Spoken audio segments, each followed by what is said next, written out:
So we have David Morrell versus David Benavidez. Now, I'm not gonna lie to you, I didn't like this fight and I don't like this fight. Now, I know a lot of you guys are gonna be like, what? What? Miguel Cruz don't like this fight? What? You crazy. It's an amazing matchup, blah, blah, blah, blah, blah. Yeah, I agree. It's too incredible of a matchup to be happening right now. These guys are probably fighting for hundreds of thousands of dollars when they should be fighting for multiple millions. That's how I feel about this fight. This is a very high quality matchup that I think is happening a little bit too soon. But you gotta give a huge shout out to David Benavidez and David Morrell for just wanting to make it happen. Both of these guys are very capable of being Canelo, very. I've never seen anybody in the history of boxing outside of Sugar Ray Leonard move their hands the way David Benavidez can move his hands. Some of the combinations he's able to pull off are ridiculous, incredible, or it's not something that you see every generation. David Morrell, he's got a little bit slower hand movement, but he's coming from a lefty position. He's coming from the southpaw position and he's got two bombs. Power for power, I will give the edge to David Morrell. Speed, hand speed, I give the edge to David Benavidez. But when it comes to movement and legs, David Benavidez is a very slow-footed fighter. He kind of walks a little bit like Squidward.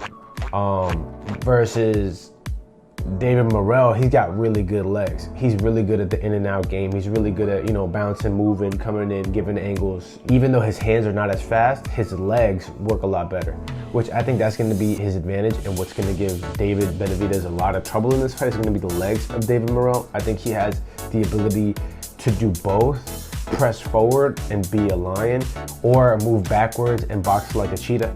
So I think that's gonna be the biggest advantage that David Morrell has. David Benavidez, he's very strong, he's very sturdy. Both of these guys seem to have a really good chin, but I think his advantage is obviously gonna be just the level of speed and the combinations, you know what I mean? The way he was able to overwhelm Caleb Plant has been his way of beating a lot of fighters. But at the same time, the way to beat a guy who throws a lot of combinations and is very fast is to throw a bomb right in between his combinations and catch him, which David Morrell definitely can do. I'm gonna have to go with 55-45 for David Benavidez, or 52-48 for David Benavidez, because it's like that close to me in my mind. Very evenly matched fight. I just think that David Benavidez has a little bit more experience, and I think that he might be able to pull it out somehow, some way, figure it out. And I just think that the combinations is just too many punches coming your way when it comes to David. Counterpunchers have a lot of problems with guys who overwhelm them. David Morrell is a great counterpuncher. Both of these guys had some trouble in their last fight. David Morrell seemed to have a lot of trouble with Hot Rod, and David Benavidez didn't look his normal self, against Gvozdyk. So they're both coming off of not so hot performances for what they're accustomed to.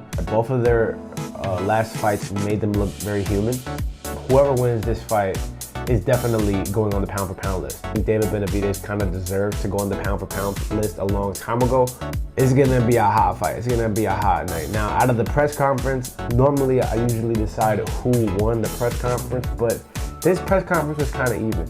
I want to say maybe Benavidez edged it out a little bit. Hell no, motherfucker. Hell no. You talking all that shit. When you have a fucking jaw brace on, David Morrell's confidence, man. David Morrell is very confident going into this fight. He does not think David Benavidez can beat him, and he is absolutely 100% sure about it. So we'll see. If I was a betting man, I would put my money on Benavidez so far, but my mind could change the closer the fight gets. I'm not sure. All right, don't take my word for it. At the end of the day, he's never fought nobody like me. You know how powerful he is. I don't have power for this. No, I don't have power. Not for this.